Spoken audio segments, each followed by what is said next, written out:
On est encore là au 4e jour. On a la chance maintenant de pouvoir avoir monsieur le présentateur du festival.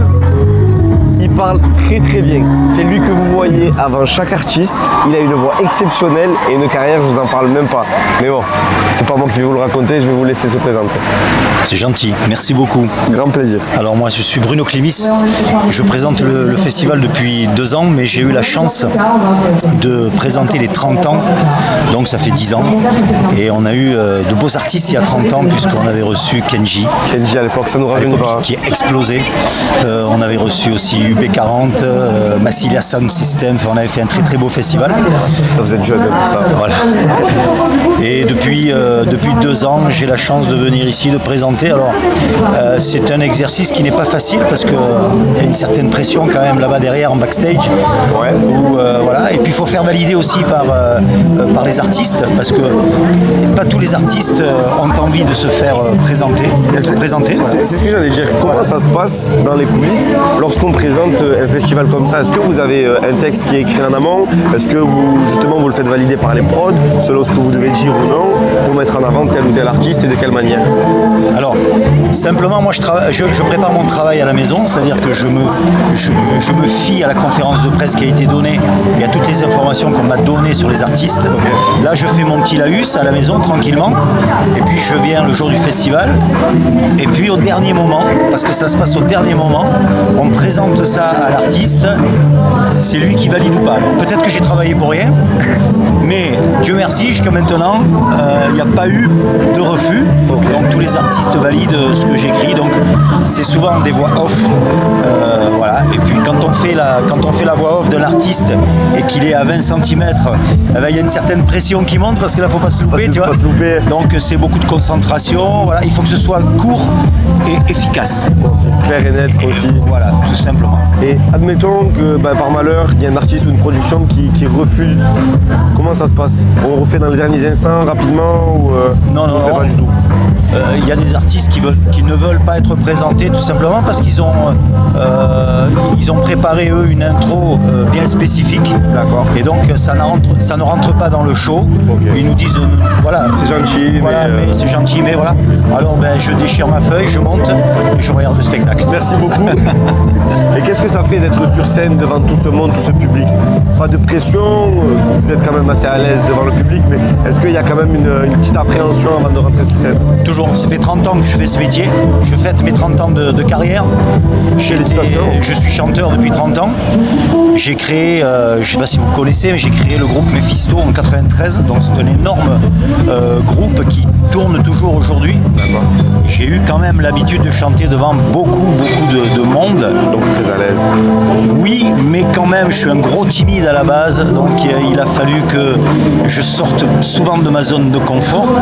Je travaille beaucoup et il y a toujours une appréhension, il y a toujours le trac. Ouais. Mais le trac, ça te donne de l'énergie, tu vois. Okay.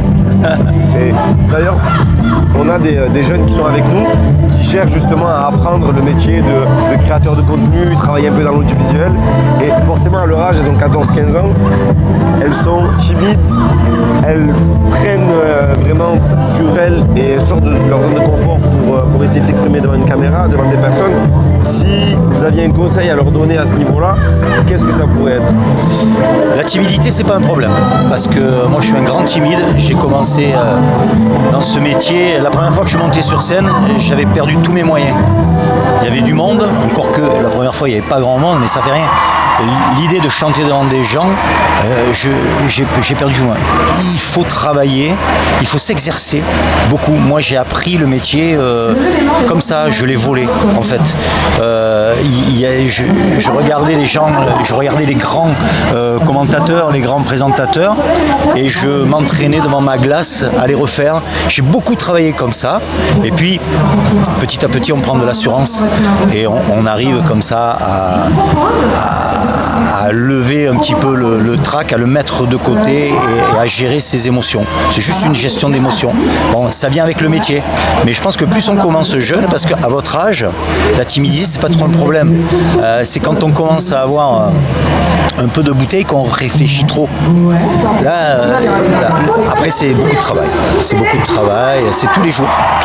Et puis, quand on parle, quand on chante, la voix c'est un instrument. La voix, ça se travaille tous les jours. La voix, le rythme, l'intonation. Et puis surtout, ne pas faire de faute de syntaxe, de faute de vocabulaire, de faute de liaison.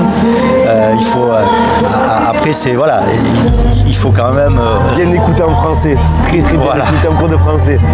Et donc, essayer de rédiger de belles phrases. Moi, des fois, j'écris, puis je me relis. Je dis là, c'est pas chouette. Ouais. Je la reformule autrement.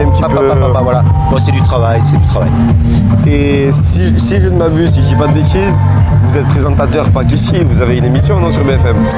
Oui, alors ça fait plus de 10 ans que j'ai monté un concept d'émission culinaire qui s'appelle Les Toquiers du Sud, qui est maintenant connu, qui est diffusé sur les réseaux BFM, mais pas que. On est aussi sur énormément de locales dans toute la France, jusqu'en Suisse. Donc c'est un beau concept d'émission que j'ai créé avec ma femme qui travaille avec moi, qui elle, est à la technique, qui elle est au cadrage, au montage. Moi je prépare le terrain, je suis devant les caméras et on met en avant le terroir, on met notre savoir-faire. Ici on a du sud, ouais. Je suis un mec du sud. Bien. Très bien, on est très chauvin chez nous. Je suis pas un parisien, je suis un mec du sud.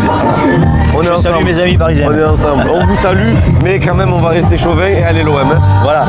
Donc tous les produits du sud, le savoir-faire du sud, parce qu'on va chez les producteurs, on met en avant le produit, et après je fais des belles recettes avec des chefs étoilés ou pas, des chefs, voilà, pourvu que ça rentre dans le cadre de mon émission, qui est une émission, un divertissement, d'accord, mais il y a un message derrière quand même, sous-jacent, qui dit, voilà, allez voir votre producteur local.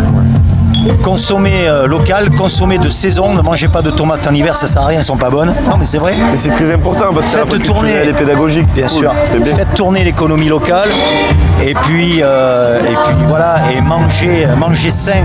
Voilà.